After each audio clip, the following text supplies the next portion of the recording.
नमस्कार दोस्तों, मैं दुर्गेश कुमार एक बार फिर क्राइम स्टोरी वीडियो में आप लोगों का स्वागत करता हूं। बोला तो बहुत कुछ पर बताया कुछ भी नहीं।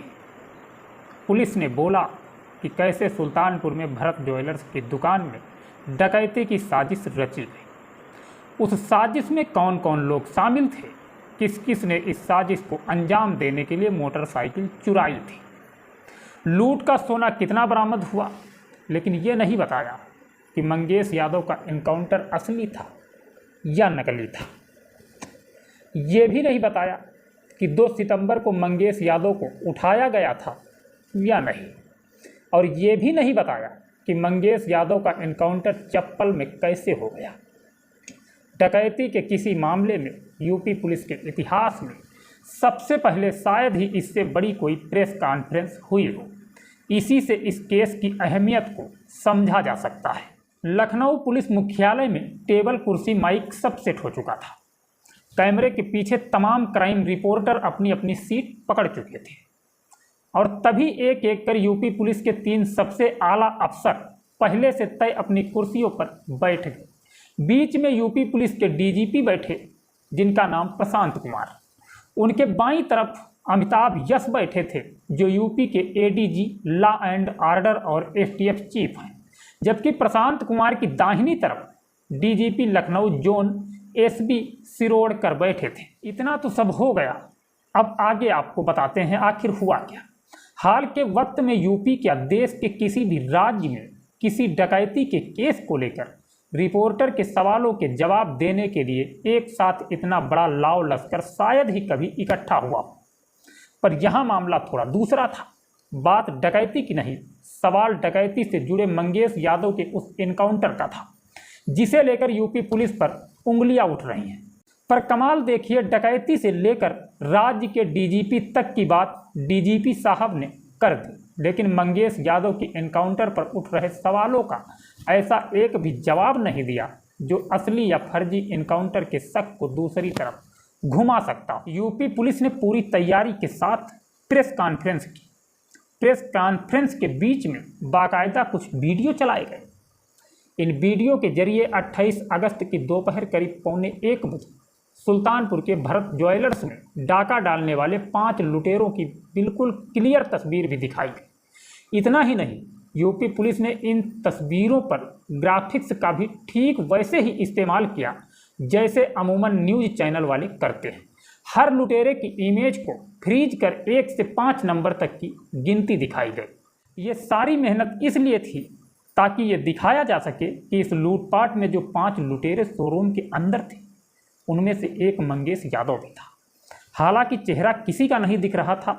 जाहिर है सवाल तो बनता था कि बिना चेहरे के कैसे मान ले कि ये मंगेश है।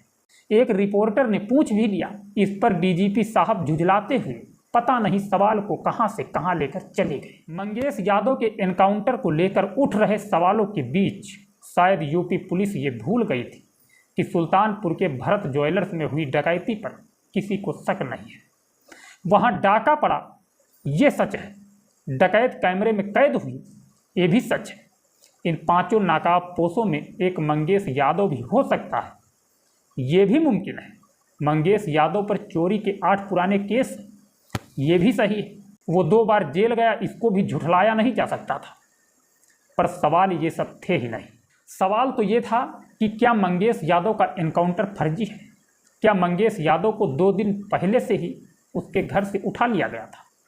तो इसका जवाब देने के बजाय प्रेस कॉन्फ्रेंस के दौरान मीडिया को वीडियो की शक्ल में मंगेश यादव की मां और उसकी बहन के ये बयान दिखाए गए, इस दावे के साथ ये वीडियो 3 सितंबर का, यानी उस वक्त का जब पुलिस मंगेश को उसके घर ढूंढने गई थी। मंगेश यादव की मां और बहन के बयान इसलिए अहम हो जाते हैं कि इन्हीं दोनों ने मंगेश यादव के एनकाउंटर के बाद मीडिया पर यह दावा किया था कि सादे लिबास में कुछ पुलिस वाले 2 सितंबर की रात मंगेश को घर से उठा कर ले गए थे। लेकिन अब यूपी पुलिस की तरफ से जारी 3 तारीख के एक वीडियो में दोनों ये बता रहे हैं कि मंगेश तो पिछले 2-3 महीने से घर पर ही नहीं था, मुंबई गया हुआ था। मीडिया के सामने किया गया दावा 2 सितंबर का था और फिर पुलिस की ओर से जारी दावा 3 सितंबर का है। लेकिन यूपी पुलिस की तरफ से 3 सितंबर के उस वीडियो में एक पेच है। वो पेच ये है कि एक वीडियो में जब मंगेश यादव की बहन प्रिंसी से पुलिस वाला सवाल कर रहा है, तब प्रिंसी को देखकर ऐसा लग रहा है कि शायद वो सो रही थी और पुलिस वालों के जगाने पर अभी अभी उठी है। और उस वक्त प्रिंसी ने सफ़ेद रंग का कोई शर्ट या कुर्ता पहन रखा है। लेकिन इसके बाद जैसे ही मंगेश की मां से पुलिस पूछताछ करती है, तभी Princy round neck T shirt में दिखाई देती, यानी उतनी देर में उसके कपड़े बदल चुके थे। वैसे राज्य के इन 3 आला अफसरों के हिसाब से डकैती की जो पूरी कहानी है वो कुछ यूँ है। इसकी साजिश काफ़ी पहले बुनी गई, फिर 2 बार भरत ज्वेलर की रेकी भी की। प्रेस कॉन्फ्रेंस में रेकी की तस्वीर भी दिखाई गई। इतना ही नहीं, रेकी करने वालों के नाम भी बताए गए। हालांकि खुद यूपी पुलिस के मुताबिक दोनों ही रेकी में मंगेश यादव का नाम बिल्कुल भी नहीं। लेकिन लूट के लिए जिन मोटरसाइकिल का इस्तेमाल किया गया, उसकी चोरी में मंगेश का नाम जरूर लिया गया। लेकिन इन्हीं 2 में से एक बाइक की चोरी को लेकर जब एक रिपोर्टर ने सवाल पूछा कि बाइक चोरी के 8 दिन बाद अचानक उसकी रिपोर्ट कैसे लिखी गई और ये रिपोर्ट पहले क्यों नहीं लिखी गई, तो इस सवाल के जवाब में भी डीजीपी साहब कुछ और ही बोलते सुनाई दी। दरअसल हमने इसी वारदात में कल आपको एक वीडियो दिया था। उस वीडियो में हमने नसीम का जिक्र किया था। नसीम की बातचीत आपको हमने सुनाई थी, जिसमें नसीम की 20 अगस्त को जौनपुर के एक अस्पताल के बाहर से बाइक चोरी हो गई थी। नसीम अगले कई दिनों तक थाने के चक्कर काटता रहा।